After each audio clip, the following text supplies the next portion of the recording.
तो 2019 के इलेक्शन के पहले एक मूवी आई थी उरी, और अब फिर इलेक्शन के पहले उसी डायरेक्टर की उसी हीरोइन के साथ फिल्म आई है आर्टिकल 370।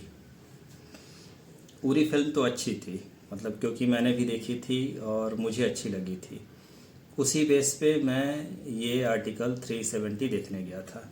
एक तो जो ये आर्टिकल आर्टिकल जोड़ करके फिल्में आती है ना, आर्टिकल 15, आर्टिकल 370, मुझे लगता है कि कॉन्स्टिट्यूशन को ही कहीं नहीं छाप दिया हो। खैर, तो ये फिल्म मैं देखने गया था, और हॉल में घुसते ही मैंने देखा कि बस मेरे अलावा और 5 लोग हैं, जिसमें कि 2 बुजुर्ग थे और 3-4 स्कूल के बच्चे थे, जो मेरे ख्याल से एग्ज़ाम दे करके ऐसे ही तफरी काटने आ गए होंगे।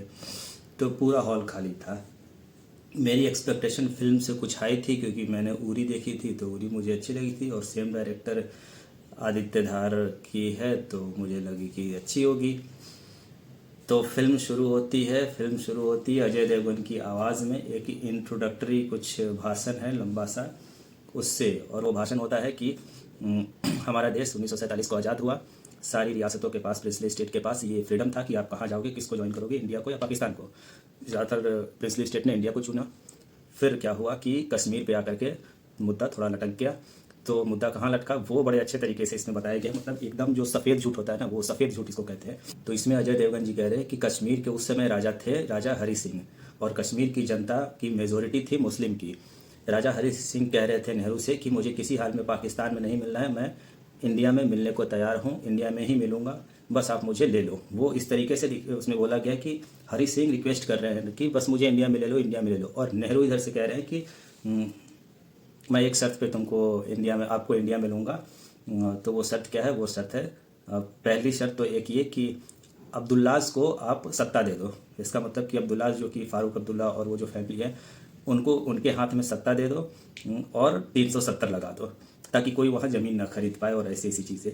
मतलब कोई इस टॉपिक को जरा छू के भी अगर आया हो ना, घर में कितनी किताबें होंगी, उसमें से कोई छू के भी आया होगी, चलो हिस्ट्री पढ़ लेते हैं उसकी 370 की, तब भी उसे पता चल जाए कि इस तरह का झूठ, मतलब सफ़ेद झूठ, इससे बड़ा हो ही नहीं सकता।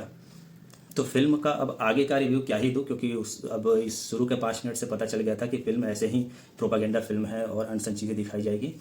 मुझे सबसे ज़्यादा डिसअपॉइंटमेंट होती है ये फिल्म मेकर्स पे, कि अगर आप इस तरह की फिल्में एक तो बनाने जा रहे हो, ठीक है, मोदी जी की लहर है, मोदी जी और बीजेपी को जो जो चीज़ें खुश कर सकती हैं वो चीज़ें आप कर रहे हो, उस तरह की मूवी ला रहे हो, उस तरह का कुछ सब कुछ कर रहे हो, लेकिन थोड़ा सा तो रिसर्च कर लिया करो।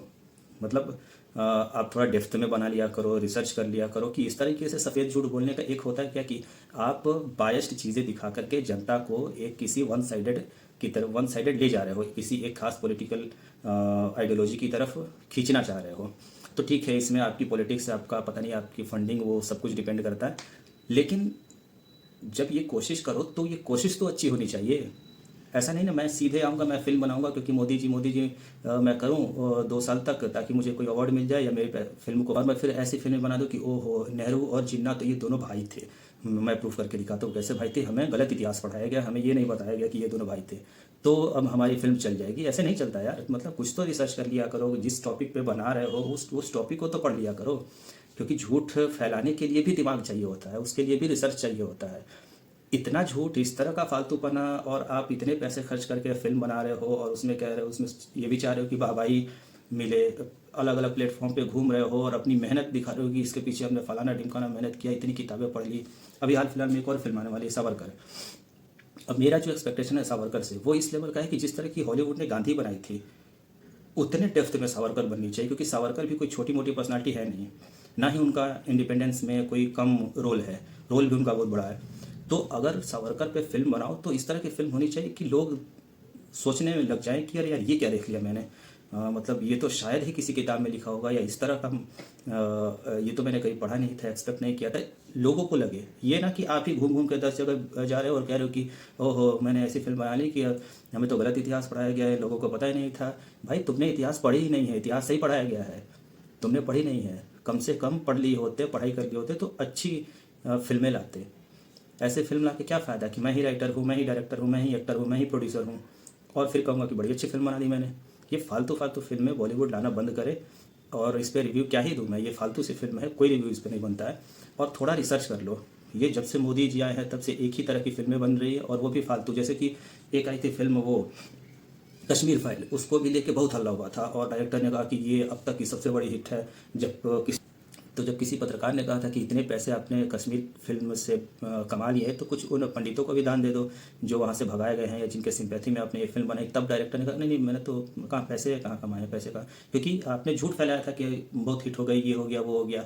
कश्मीर फाइल जब मैंने देखा तो मुझे लगा कि यार ये तो यूट्यूब वीडियोज़ का एक कॉम्पाइलेशन है, जो कि वीडियोज़ ऑलरेडी उसी स्ट्रेंथ उससे ज़्यादा स्ट्रेंथ के साथ यूट्यूब पे पड़े हुए, उसी को किसी ने कंबाइन कर दिया, एक साथ कंपाइल कर दिया और उसको डायरेक्टर कह रहा है कि मैंने फिल्म बना दी।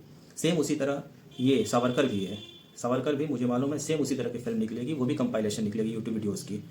तो बॉलीवुड से थोड़ा सा अब ये तो है कि मैं एक्सपेक्ट नहीं कर रहा हूँ खासकर ऐसे डायरेक्टर से, लेकिन इनको एक सलाह है कि भाई फिल्में अगर बनाओ तो डेप्थ में जा कर के बनाओ। गांधी जैसी फिल्में बनाओ जो हॉलीवुड ने बनाई थी, कि उसमें गांधी को क्रिटिसाइज़ भी किया खुल के, उसमें गांधी के काम को भी दिखाया, फिर भी वो फिल्म बहुत अच्छी बनी थी। तो उस तरह का औकात है तो उस तरह का बना के दिखाओ यार। ये क्या कि गए और छू करके भाग आए और फिर उस पर घूम घूम के 10 जगह घूम घूम के उस पर ये बटोरे जा रहे हैं, पब्लिसिटी बटोरे जा रहे हैं और झूठ मूठ की अपनी नकली मेहनत को दिखाए जा रहे हैं। ये सब फालतूपना बंद करो यार, ये सब बेकार चीज़ें, मतलब फिल्में देख के मेरा मूड ख़राब हो जाता है। बहुत सोच समझ के तो मैं हॉल में जाता हूँ कि कुछ चलो ये फिल्म देख लूँ, मेरा मूड ख़राब हो जाता है सच बात।